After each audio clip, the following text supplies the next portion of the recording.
पिछली वीडियोस में हमने ब्लड प्रेशर की रेगुलेशन हम डिस्कस कर रहे हैं और उसमें हमने कार्डिक आउटपुट को डिस्कस किया। उसमें हार्ट रेट और स्ट्रोक वॉल्यूम को हमने डिस्कस किया। अब जो दूसरा फैक्टर है जिस पे ब्लड प्रेशर डिपेंड कर रहा है वो है total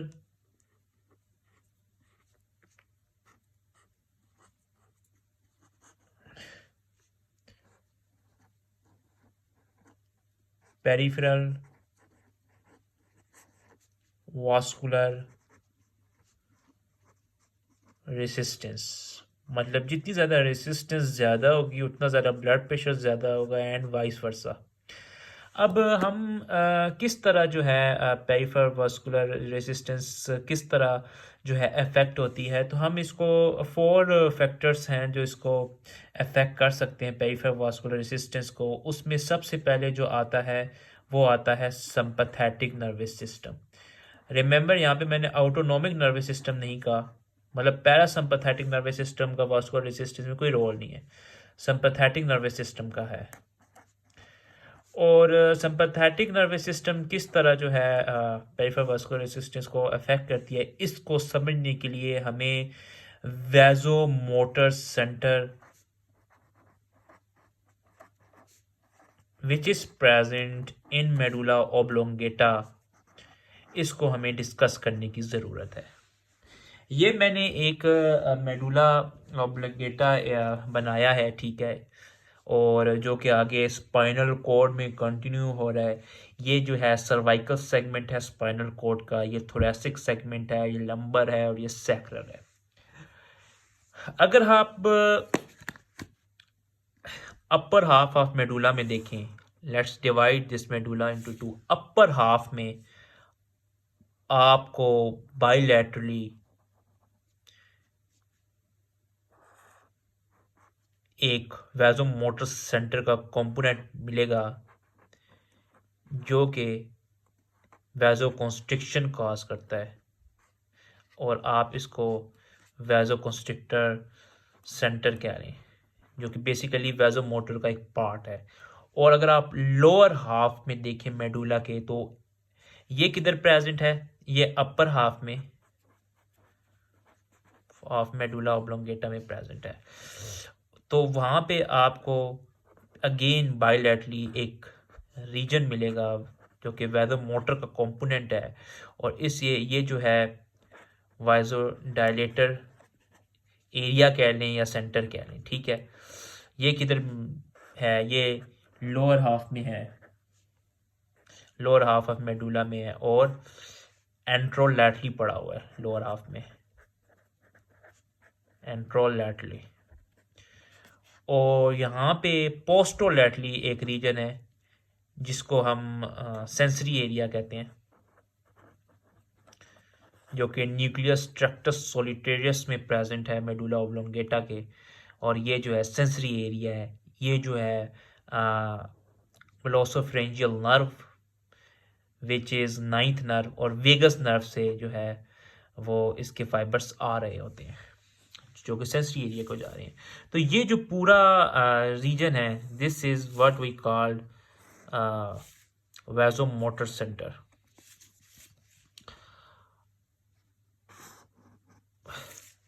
this is vasomotor centre which is present in medulla oblongata. सबसे पहले हमारा क्योंकि जो है मेन कंसर्न है वो वैजोकंस्ट्रिक्टर एरिया से है, जो वैजोमोटर सेंटर का जो है इम्पोर्टेंट कंपोनेंट है। तो वैजोकंस्ट्रिक्टर जो सेंटर है वो हायर ब्रेन से फाइबर्स रिसीव कर रहा होता है। कहाँ से? वो जो है हम यहाँ पे लिस्ट डाउन कर लेते हैं कुछ, कि मेडुला के बिल्कुल ऊपर जो है पॉन्स होते हैं। तो रेटिकुलर substance of pons, इसमें रेटिकुलर सब्सटेंस ऑफ पोन्स में जो हमारे पास सुपीरियर और एंड लैटरल रीजन है रेटिकुलर सब्सटेंस ऑफ पोन्स का, वो जो है वैजो कॉन्स्ट्रिक्टर एरिया को एक्साइट करता है, एक्साइट्स वैजो कॉन्स्ट्रिक्टर एरिया, ठीक है। जबकि इसका जो इंफीरियर और मीडियल रीजन है वो इनहिबिट करता है वैसोकॉन्स्ट्रिक्टर एरिया को। इसी तरह जो डायनकैफ्लॉन है, डायनकैफ्लॉन बेसिकली इसमें thalamus, hypothalamus, epithalamus, pineal gland and some part of pituitary gland, ये डायनकैफ्लॉन बनाते हैं। तो डायनकैफ्लॉन का मेनली जो रीजन है हाइपोथैलेमस वाला, वो बेसिकली वैसोकॉन्स्ट्रिक्टर एरिया को एक्साइट भी करता है और इनहिबिट भी करता है। जो हाइपोथैलेमस का जो पोस्टीरियर लैटरल एरिया है हाइपोथैलेमस का, वो एक्साइट करता है वैसोकॉन्स्ट्रिक्टर एरिया को, और जो इसका जो एंटीरियर एरिया है वो एक्साइट भी कर सकता है और इनहिबिट भी कर सकता है वैसोकॉन्स्ट्रिक्टर एरिया को। इसी तरह सेरिब्रल कॉर्टेक्स है, वो भी एक्साइट और इनहिबिट कर सकता है वैसोकॉन्स्ट्रिक्टर एरिया को। सेरिब्रल कॉर्टेक्स का में मोटर जो कॉर्टेक्स है वो एक्साइट करता है मेनली वैसोकॉन्स्ट्रिक्टर एरिया को। और भी मुख्तलिफ बहुत ज़्यादा ब्रेन के रीजन्स हैं, हायर ब्रेन रीजन्स के, जो कि वैसोकॉन्स्ट्रिक्टर एरिया को एक्साइट कर सकते हैं या इनहिबिट कर सकते हैं। लेट्स से कि इसमें जो लिम्बिक सिस्टम है, हाइपोकैम्पस है, लिम्बिक सिस्टम का जो एक इम्पॉर्टेंट कंपोनेंट है हाइपोकैम्पस है, और सिंगुलेट गाइरस है, और ऑर्बिटल एरिया फ्रंटल कॉर्टेक्स। तो ये कुछ रीजन्स हैं जो कि वैसो कॉन्स्ट्रिक्टर एरिया को एक्साइट कर सकते हैं या इनहिबिट कर सकते हैं। सपोज हम ये करते हैं कि वैसो कॉन्स्ट्रिक्टर एरिया जो है वो एक्साइट हुआ है, होगा क्या कि वैसो कॉन्स्ट्रिक्टर एरिया से फाइबर्स नीचे जा रहे हैं, डिसेंड कर रहे हैं और स्पाइनल कॉर्ड में इंटर हो रहे हैं, और स्पाइनल कॉर्ड्स की ऑल थोरैसिक और फर्स्ट टू लंबर सेगमेंट से ये फाइबर्स एग्जिट कर रहे हैं। कैसे एग्जिट कर रहे हैं? लेट्स से कि ये हम स्पाइनल कॉर्ड बना रहे हैं, ठीक है, इसका क्रॉस सेक्शन हम बना लेते हैं, तो हमें पता है कि एक डोर्सल रूट होता है, एक वेंट्रल रूट होता है, ठीक है, और ये आगे में दोनों मिल के स्पाइनल नर्व बनाते हैं। बेसिकली ये फाइबर्स जो हैं ये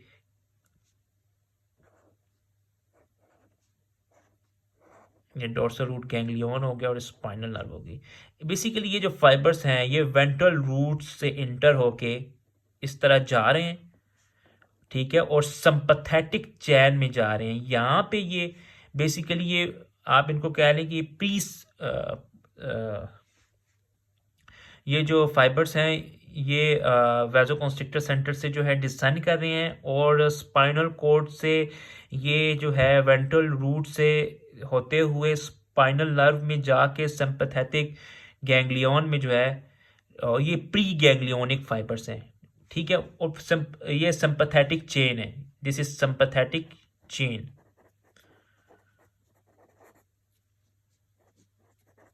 सिंपैथेटिक चेन में जा रहे हैं जहाँ पे गैंग्लियन होगा, और वहाँ से जो है पोस्ट गैंग्लियोनिक फाइबर्स जो हैं यहाँ पे ऑफ कोर्स यहाँ पे जो न्यूरोट्रांसमीटर रिलीज होगा वो एसिटाइलकोलिन होगा, क्योंकि जो सिंपैथेटिक नर्वस सिस्टम की जो प्री गैंग्लियोनिक फाइबर्स होते हैं वहाँ पे जो ट्रांसमीटर वो दे आर कोलिनर्जिक और वहाँ पे एसिटाइलकोलिन रिलीज होता है, और जो पोस्ट गैंग्लियोनिक फाइबर्स हैं वो जाएंगे अब यहाँ पे, ये जो है मेनली आर्टरी, या हम इसको आर्टरी लेबल कर लेते हैं, ये आर्ट्रियोल है, ये कैपिलरी है, ये वेन्यूल है एंड लास्ट में वेन है। ये जो है इन यहाँ पे भी इनर्वेशन कर रहे होंगे, आर्टी को भी, आर्टियोल की भी, वेन्यूल को भी और वेन को भी। रिमेंबर, कैपिलरी पे कोई सिंपैथेटिक नर्वस सिस्टम की इनर्वेशन नहीं होती। Artery, arteriole, venule and vein. यहाँ पे आर्टी में, आर्टियोल में, वेन्यूल में, वेन में हमारे पास अल्फ़ा 1 रिसेप्टर्स होंगे और यहाँ पे जो न्यूरोट्रांसमीटर रिलीज हो रहा होगा वो हमारे पास नॉर एपिनेफ्रीन होगा। इस तरह ये हमारे पास अगर सिंपैथेटिक नर्वस सिस्टम एक्टिवेट होता है तो इस तरह ये पेरिफेरल जो वेजल्स हैं वहाँ पे जाके कॉन्स्ट्रिक्शन होती है। नॉरएपिनेफ्रिन अल्फा 1 रिसेप्टर के साथ जाके लगता है वहाँ पे कॉन्स्ट्रिक्शन हो जाती है। लेकिन अगर हमें वैसोडाइलेशन चाहिए फॉर लेट्स से, तो हमारे पास सेंसरी एरिया में ग्लोसोफ्रेंजियल और वेगस नर्व्स आ रही हैं और भी बहुत ज़्यादा फैक्टर्स हैं जो सेंसरी एरिया को अफेक्ट कर रहे हैं, फॉर एग्जांपल कार्बन डाइऑक्साइड की कॉन्सेंट्रेशन। लेकिन इसको हम बाद में डिस्कस करेंगे। अभी फ़िलहाल अगर हमें वैसोडाइलेशन चाहिए तो यहाँ से सेंसरी एरिया से जो है हमारे पास इनहिबिटरी सिग्नल जाएंगे टू वैसोकंस्ट्रिक्टर एरिया और एक्साइटेड सिग्नल जाएंगे टू वैसोडाइलेटर्स एरिया। तो वैसोडाइलेटर एरिया जो है वो भी वैसोकंस्ट्रिक्टर एरिया को इनहिबिट करेगा। इस तरह वैसोकंस्ट्रिक्टर एरिया जो है इनहिबिट हो गया और वैसोडाइलेशन हो जाएगी। अब यहाँ पे बच्चे अक्सर कंफ्यूज हो जाते हैं जब हम पढ़ते हैं कि यार बीटा 2 रिसेप्टर्स भी तो हैं, वो डायलेशन करवाते हैं। वो किस तरह डायलेशन? पहली बात आप याद रखें कि बॉडी की तकरीबन हर वेजल में अल्फा 1 रिसेप्टर्स हैं, प्रीडोमिनेंट हैं। बीटा जो 2 रिसेप्टर्स हैं वो ना होने के बराबर हैं। वो सिर्फ 3 वेजल्स में पाए जाते हैं। कौन सी? कोरोनरी आर्टरीज पे, मस्कुलर और जो मसल्स को जो आर्टरीज जा रही हैं, आर्ट्रियोल्स जा रही हैं, और लिवर को। तो होता है असल में ये है कि हमारे पास जो T10 से लेके L2 तक है, वहाँ से सिंपैथेटिक फाइबर्स अराइज हो रहे हैं, pre ganglionic sympathetic fibres arise हो रहे हैं और वो एड्रीनल मेडुला में जा रहे हैं। एड्रीनल मेडुला में यहाँ पे जो एड्रीनल मेडुला के सेल्स हैं, हम इनको कहते हैं कि ये स्पेशल किस्म के सेल्स हैं। यहाँ पे इन जाके जो है ये हम कहते हैं these are specialised post ganglionic fibres, जो कि सेल की शक्ल में है। ये बेसिकली क्या करेंगे, ये जो यहाँ पे ये जो न्यूरोट्रांसमीटर रिलीज करते हैं वो मेनली एपिनेफ्रीन करते हैं। अब एपिनेफ्रीन जो है कोरोनरी आर्टरीज में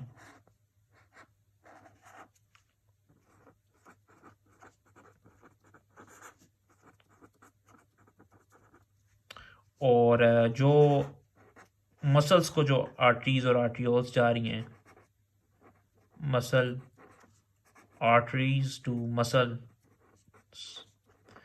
और जो लीवर को जो जा रही हैं,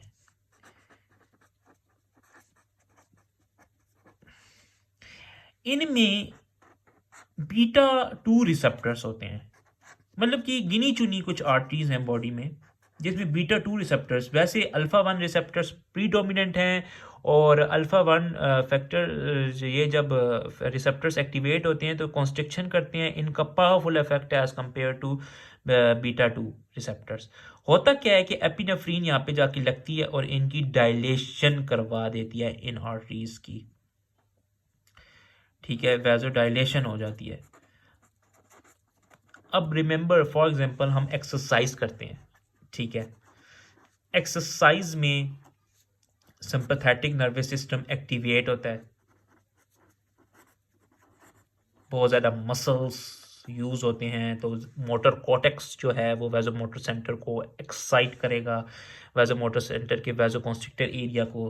तो सिंपैथेटिक नर्वस सिस्टम जो है वो एक्टिवेट होगा तो कॉन्स्ट्रिक्शन हो जाएगी पूरी आर्टरीज में, आर्ट्रियोल्स में।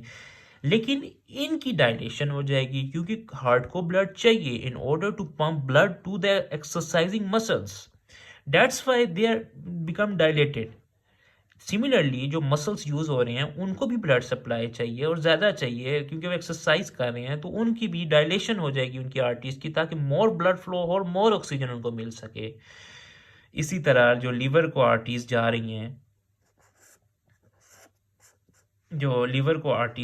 हैं, वो भी डायलेट हो जाएंगी। क्यों? क्योंकि although muscle have their own glycogen, ठीक है, मसल जो है उसका अपना ग्लाइकोजन होता है जो कि एनर्जी प्रोवाइड करता है, लेकिन लीवर भी एक्सरसाइज में लीवर भी ग्लूकोनियोजेनेसिस कर रहा होता है, मतलब कि न्यू ग्लूकोज बना रहा होता है, जेनेसिस एंड ग्लाइकोजिनोलाइसिस,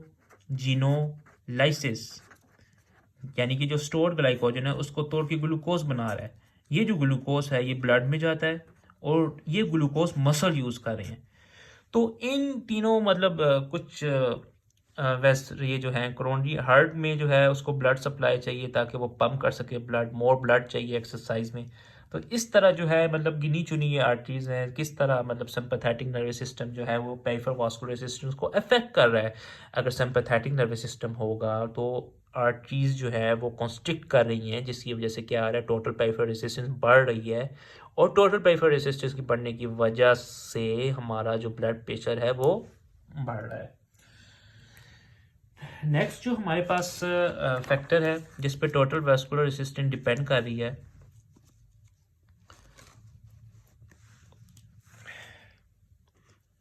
वो कुछ हार्मोन्स हैं, उनके अपने रिसेप्टर्स हैं पेरिफेरल वेजल्स पे, जहाँ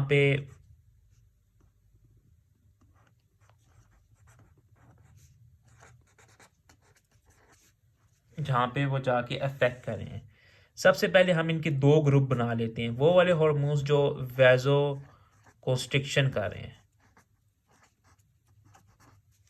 और वो वाले हार्मोन्स जो वेजो डायलेशन कर रहे हैं। तो इसमें सबसे पहले जो हमारे पास लिस्ट में आता है, जो हम रीनल एंजियोटेंसिन अल्डोस्टेरोन में भी डिस्कस कर चुके हैं, वो है एंजियोटेंसिन 2। हमने देखा कि आर्टियोल्स पे इसके रिसेप्टर्स होते हैं, वहाँ पे जाके एंजियोटेंसिन अटैच होता है। और इसी तरह कैटिकोलामीन्स,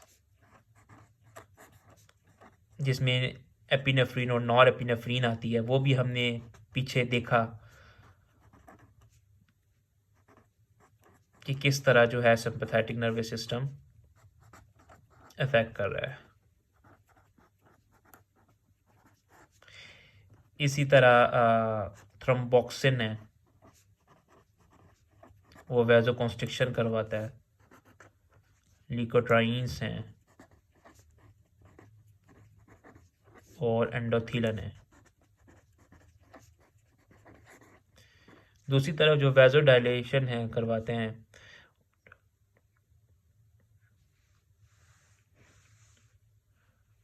वो प्रोस्टाग्लैंडिन्स हैं, वो काइनेंस हैं, जिसमें ब्रेडिकाइनिन एक फेमस काइनिन है, और नाइट्रस ऑक्साइड है, और जो मायोकार्डियल नाइट्रियूरेटिक पेप्टाइड्स हैं, जिसमें एट्रियल नाइट्रियूरेटिक पेप्टाइड आ जाता है और बी टाइप नाइट्रियूरेटिक पेप्टाइड आ जाता है। इसी तरह कुछ आयंस हैं, कुछ इलेक्ट्रोलाइट्स हैं, वो भी अगर लोकली प्रेजेंट होंगे तो वो भी अफेक्ट कर सकते हैं वेजल कंस्ट्रिक्शन करवा सकते हैं, डायलेशन करवा सकते हैं। फॉर एग्जांपल, अगर कैल्शियम आयंस हैं और उनकी कॉन्सेंट्रेशन ज़्यादा है तो वो वेजो कॉन्स्ट्रिक्शन करवा सकते हैं। इसी तरह मैग्नीशियम आयंस अगर ज़्यादा हों, उनकी कॉन्सेंट्रेशन ब्लड में ज़्यादा हो, तो वो जो है वेजो डायलेशन करवाते हैं एंड वाइस वर्सा।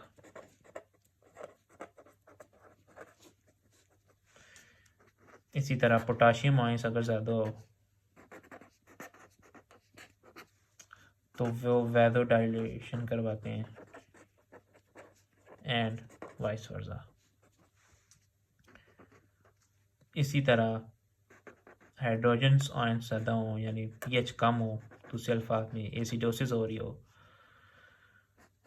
तो ज़्यादा हो, सॉरी, ठीक है, ज़्यादा हो, तो वो भी वैदो डायलेशन करवाते हैं एंड वाइस वर्सा। इसी तरह एसीटेट और सिट्रेट आयंस ज़्यादा हों तो वो भी वैदो डायलेशन करवाते हैं एंड वाइस वर्सा। इसी तरह अगर लोकल टिश्यू में कार्बन डाइऑक्साइड ज़्यादा हो तो वो मॉडरेट वैदो डायलेशन करवा रहे हैं। तो इसी तरह अगर वैजो कंस्ट्रिक्शन होगी तो टोटल पेरिफेरल वास्कुलर रेजिस्टेंस ज़्यादा होगी और उस वजह से ब्लड प्रेशर जो है ज़्यादा होगा। लास्ट में जो फैक्टर हमारे पास बच रहा है उसको कहते हैं आउटो रेगुलेशन। जो चौथा फैक्टर है जो टोटल पेरिफेरल वास्कुलर रेजिस्टेंस को अफेक्ट कर रहा है वो है आउटो रेगुलेशन। अब आउटो रेगुलेशन क्या चीज़ है बेसिकली, इसको अगर मैकेनिज़्म को समझा जाए तो ये थोड़ा मैकेनिज़्म कॉम्प्लेक्स हो जाएगा, लेकिन चलें हम इसको डिस्कस करते हैं ऑटो रेगुलेशन को। सबसे पहले ऑटो रेगुलेशन से समझने से पहले मैं आपको एक बात बताना चाहता हूँ कि किस तरह टिश्यू जो हैं अपने लोकल ब्लड फ्लो को कंट्रोल कर सकते हैं। टिश्यूज़ अपने लोकल ब्लड फ्लो को कैसे, सपोज करें ये एक मसल है, इसको ऑक्सीजन चाहिए क्योंकि हम एक्सरसाइज कर रहे हैं या इसका ब्लड फ्लो कम हो गया, तो ये किस तरह जो इसको ब्लड सप्लाई जा रही है, सॉरी आ रही है, किस तरह ये इसको अफेक्ट कर सकता है। इसको करने के लिए एक थ्योरी फिजियोलॉजिस्ट ने सजेस्ट किया जिसे कहते हैं वाइजोडाइलेशन थ्योरी। वाइजोडाइलेशन थ्योरी क्या है कि अगर टिश्यू की तरफ ब्लड फ्लो कम हो जाए, ठीक है, यानी कि ऑक्सीजन कम जा रही है या टिश्यू की ऑक्सीजन डिमांड ज़्यादा हो जाए लोकल, तो ये मतलब एक शॉर्ट टर्म के लिए होता है, ठीक है। जब टिश्यू की डिमांड पूरी होगी तो वापस जो है चेंज हो जाएगा जिस तरह ब्लड फ्लो पहले था। तो अब ये ब्लड फ्लो कम है और ऑक्सीजन कम है तो टिश्यू कुछ ऐसे सब्सटेंसेस रिलीज करता है जो कि जो लोकली जो ब्लड फ्लो उसको जा रही है वो उसकी वैजो डायलेशन कर देता है। अब वो सब्सटेंस क्या है, उसमें सबसे टॉप पे एडिनोसिन आती है जो ये वैजो डायलेटर्स हैं, ठीक है। और उसके बाद जी कार्बन डाइऑक्साइड आ जाती है, पोटाशियम आयंस आ जाते हैं, लैक्टिक एसिड यानी हाइड्रोजन आयंस आ जाते हैं, इवन हिस्टामीन आ जाती है, ठीक है। तो ये जो है वैजो डायलेशन करते हैं और जब एक दफ़ा टिश्यू की ताकि वैजो डायलेशन हो जाए, ब्लड फ्लो ज़्यादा हो जाए, ऑक्सीजन ज़्यादा जाए, और जब टिश्यू की डिमांड ऑक्सीजन की पूरी हो जाएगी तो टिश्यू जो है ये प्रोडक्ट्स बनाना बंद कर देगा और वापसी से वेजल मोटोटोन में अपनी वेजल वापस आ जाएगी, ठीक है। और एक ये है वैजो डायलेशन थ्योरी और एक है oxygen demand theory. Oxygen demand theory में ये होता है कि वो ये थ्योरी ये कहती है कि कोई टिश्यू वैजो डायलेटर्स नहीं बनाता, ठीक है। ये जो सब्सटेंसेस बना रहा है ये नहीं बना रहा। होता क्या है कि क्योंकि ऑक्सीजन जो है वो कम जा रही है ब्लड फ्लो कम होने की वजह से, या टिश्यू की डिमांड ज़्यादा है ऑक्सीजन की, तो होता ये है कि जो अब ब्लड को भी तो ऑक्सीजन चाहिए ना अब वैजो कंस्ट्रिक्शन के लिए, तो वो अगर ऑक्सीजन कम होगी, कम जा रही होगी, तो ये ब्लड वेजल जो है वैजो कंस्ट्रिक्ट नहीं कर सकेगी, जिसकी वजह से क्या होगा, वो वैजो डायलेट हो जाएगी और वैजो डायलेशन की वजह से ऑक्सीजन फिर ज़्यादा जाएगी। तो ये अब ऑटो रेगुलेशन क्या चीज़ है, इसमें सिंपली आपने ये समझना है कि जब for example let's say acute increase हो गया इन ब्लड प्रेशर, ठीक है, तो हम देखते हैं acute increase in blood pressure से क्या हो रहा है कि ब्लड फ्लो जो है वो टिश्यूज को ज़्यादा जा रहा है, क्योंकि ब्लड प्रेशर ज़्यादा हो गया तो ज़्यादा प्रेशर से ब्लड आ रहा है, तो टिश्यूज़ को जो है वो ब्लड फ्लो ज़्यादा हो गया उनका। लेकिन हमें ब्लड फ्लो ज़्यादा नहीं चाहिए, हम नहीं चाहते कि इतना ज़्यादा जो है फ्लूइड जाए टिश्यू को, और इसके लिए कोई मैकेनिज़्म होना चाहिए। होता क्या है कि विद इन फ्यू सेकंड्स क्या होता है कि वैज़ो कॉन्स्ट्रिक्शन हो जाती है, और जो टिश्यू का ब्लड फ्लो है वो वापस नॉर्मल हो जाता है, नॉर्मल टिश्यू ब्लड फ्लो। क्या हुआ, मैंने ये कहा कि सपोज किसी वजह से एक्यूट इंक्रीज इन बीपी जो है तेज़ हो गया, जिसकी वजह से जो टिश्यू ब्लड फ्लो है वो ज़्यादा हो गया, टिश्यू को ब्लड फ्लो ज़्यादा जा रहा है, इतना ब्लड उसको चाहिए नहीं, क्योंकि फिर फ्लूइड ओवरलोड हो सकता है, एडिमा हो सकता है। ठीक है, तो अब क्या होगा कि वैज़ो कंस्ट्रिक्शन हो जाएगी, वैज़ो कंस्ट्रिक्शन होने की वजह से नॉर्मल टिश्यू फ्लो हो जाएगा। लेकिन अब आप देख रहे हैं यहाँ पे अगर वैज़ो कंस्ट्रिक्शन हो रही है तो टोटल पेरिफेरल वास्कुलर रेसिस्टेंस बढ़ रही है, जिसकी वजह से बीपी और ज़्यादा हो जाएगा। वैसे तो ये प्रोटेक्टिव मैकेनिज्म है, तो नॉर्मल टिश्यू मतलब इस तरह जो है ये टोटल पेरिफेरल वास्कुलर रेसिस्टेंस जो है अफेक्ट हो रही है। अब ये किस तरह हो रहा है, इसमें भी अब दो थ्योरीज हैं। एक जो है मेटाबॉलिक थ्योरी है जो ऑटो रेगुलेशन को, मेटाबॉलिक थ्योरी है। मेटाबॉलिक थ्योरी ये कहती है जो टिश्यूज ने वैजोडाइलेटर्स जो अगर प्रेजेंट हैं टिश्यूज के पास, तो ये हाई ब्लड प्रेशर की वजह से वो वैजोडाइलेटर्स जो हैं वो वॉश आउट हो जाएंगे, वैजोडाइलेटर्स वॉश आउट हो जाएंगे, जिसकी वजह से अब वहाँ पे कोई वैजोडाइलेटर नहीं है, तो क्या होगा, आर्टरी जो है वैजो कॉन्स्ट्रिक्ट कर जाएगी। ये थ्योरी इतनी एक्सेप्टेबल नहीं है। जो दूसरी थ्योरी है वो है मायोजेनिक थ्योरी। मायोजेनिक थ्योरी क्या है कि वो कहते हैं कि अगर ब्लड प्रेशर ज़्यादा हो गया है तो वो आर्टरी को स्ट्रेच करेगा, वो आर्टरीज को, आर्ट्रियोल्स को स्ट्रेच करेगा। ठीक है, जब वो स्ट्रेच करेगा तो इससे क्या होगा, आर्टरीज की वॉल्स की डीपोलराइजेशन हो जाएगी, जिसकी वजह से स्पेशलाइज्ड कैल्शियम चैनल्स जो हैं वो ओपन हो जाएंगे, और कैल्शियम जो है वो ब्लड वेसल के अंदर जाएगा, और वहाँ पे जाके हमें पता है कि कैल्शियम जो है वैजो कंस्ट्रिक्शन करता है, जिसकी वजह से क्या होगा कि वैजो कंस्ट्रिक्शन हो जाएगी। तो इस तरह जो है अगर एक्यूट इंक्रीज हो, मतलब भी ब्लड प्रेशर थोड़ी देर के लिए इंक्रीज हो, तो ये एक प्रोटेक्टिव मैकेनिज्म है, टिश्यू को एक्सेसिव फ्लूइड ना मिले। ठीक है, तो लेकिन हम देख रहे हैं कि वैजो कंस्ट्रिक्शन की वजह से टोटल पेरिफेरल वास्कुलर रेसिस्टेंस बढ़ रही है, जिसकी वजह से ब्लड प्रेशर ज़्यादा हो सकता है। तो ये एक्यूट चेंज है इन ब्लड वेसल। लेकिन ये इसके साथ अब एक और इम्पोर्टेंट मैकेनिज्म होता है, व्हाट हैपन कि अगर हमारे पास क्रोनिक इंक्रीज हो, मतलब कि ब्लड प्रेशर ज़्यादा देर तक जो है इंक्रीज रहे, तो फिर क्या होगा, फिर ये एक्यूट चेंजेस के साथ साथ, मतलब कि वैजो कॉन्स्ट्रिक्शन के साथ साथ हमारे पास वास्कुलर वॉल में रिमॉडलिंग होना शुरू हो जाएगी। ठीक है, जिसे हम कहते हैं लॉन्ग टर्म चेंजेस जो हैं वो वेजल में होगी, है रिमॉडलिंग हो जाएगी। ये रिमॉडलिंग बेसिकली क्या है कि जो आर्ट्रियोल्स हैं, ये अब मैं बात करूं क्रोनिक, आउटो रेगुलेशन यहाँ तक ख़त्म हो गई है ये, लेकिन आउटो रेगुलेशन जो है वो एक तो आर्ट्रियोल्स के बारे में, ठीक है, और वो ये बता रही है कि अगर थोड़ी देर के लिए ब्लड प्रेशर ज़्यादा हो तो टिश्यू ब्लड फ्लो ज़्यादा हो जाएगा, और टिश्यू ब्लड फ्लो को कम करने के लिए क्या होगा कि वैजो कॉन्स्ट्रिक्शन होगी और नॉर्मल टिश्यू ब्लड फ्लो हो जाएगा। लेकिन अब मैं यहाँ पे ऑटो रेगुलेशन से ये बात करना चाह रहा हूँ कि अगर क्रोनिक इंक्रीज हो ब्लड प्रेशर में, तो क्या ऐसी चेंजेस होंगी वेजल की वॉल में जिसकी वजह से जो है वो क्रोनिक हाइपरटेंशन को, सच हाई ब्लड प्रेशर को वॉल जो है विदस्टैंड कर सकेंगी। तो हमारे पास जो स्मॉल आर्टरीज होती हैं और आर्ट्रियोल्स होती हैं, उनमें जो रिमॉडलिंग होती है उनको हम कहते हैं inward eutrophic remodelling.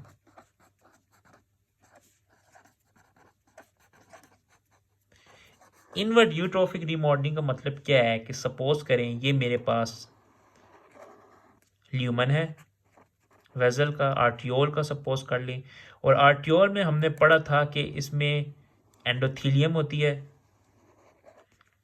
Basement membrane होती है, सब एंडोथीलियल कनेक्टिव टिश्यू होता है, ये जो है इंटीमा हो गया। उसके बाद इंटरनल इलास्टिक लेमिना होता है। उसके बाद जो हमारे पास अगर जो लार्ज आर्ट्रियोल्स होती हैं उनमें 2 लेयर्स होती हैं स्मूथ मसल्स की, इस तरह सर्कुलरली अरेंज्ड होती हैं।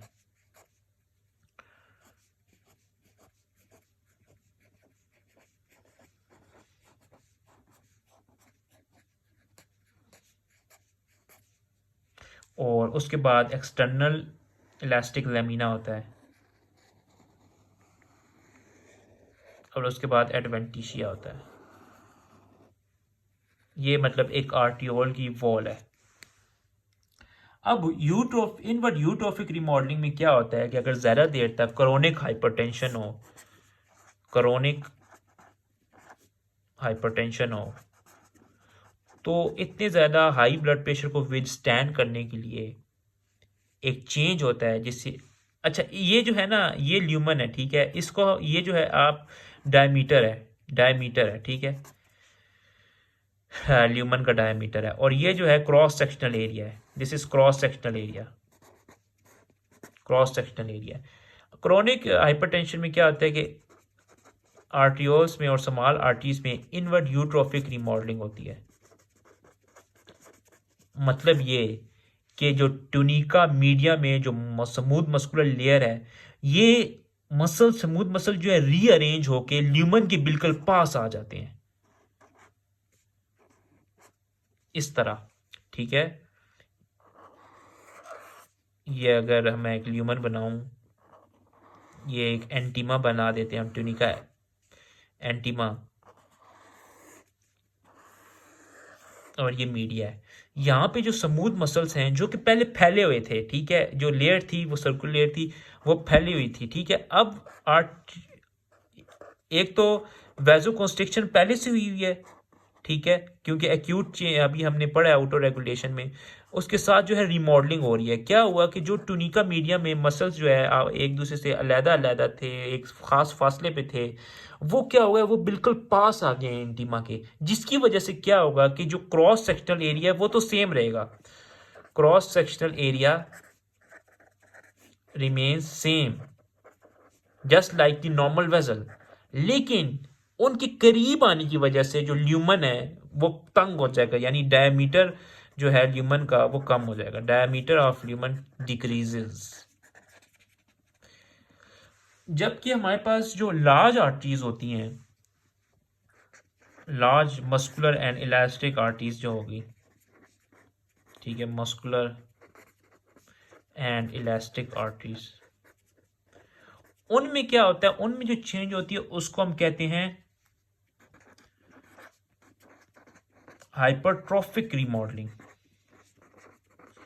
और इस रिमॉडलिंग में होता ये है कि जो टूनिका मीडिया के जो स्मूथ मसल्स हैं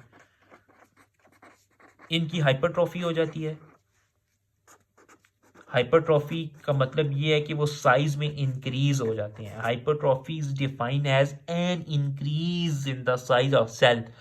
तो स्मूथ मसल्स की दे बिकम हाइपरट्रॉफीड, ठीक है, इनकी हाइपरट्रॉफी हो जाती है। दूसरा क्या करते हैं स्मूथ मसल्स जो है, in order to withstand such a high blood pressure, वो एक्स्ट्रा सेलुलर मैट्रिक्स जो है बनाना शुरू कर देते हैं। एक्स्ट्रा सेलुलर मैट्रिक्स जो है मतलब कि प्रोटीन की डेपोजिशन होना शुरू हो जाती है, जिसमें कोलेजन आ जाता है, फाइब्रोनेक्टिन आ जाता है, वगैरह वगैरह, ठीक है, ETC फाइब्रोनेक्टिन, NECTIN।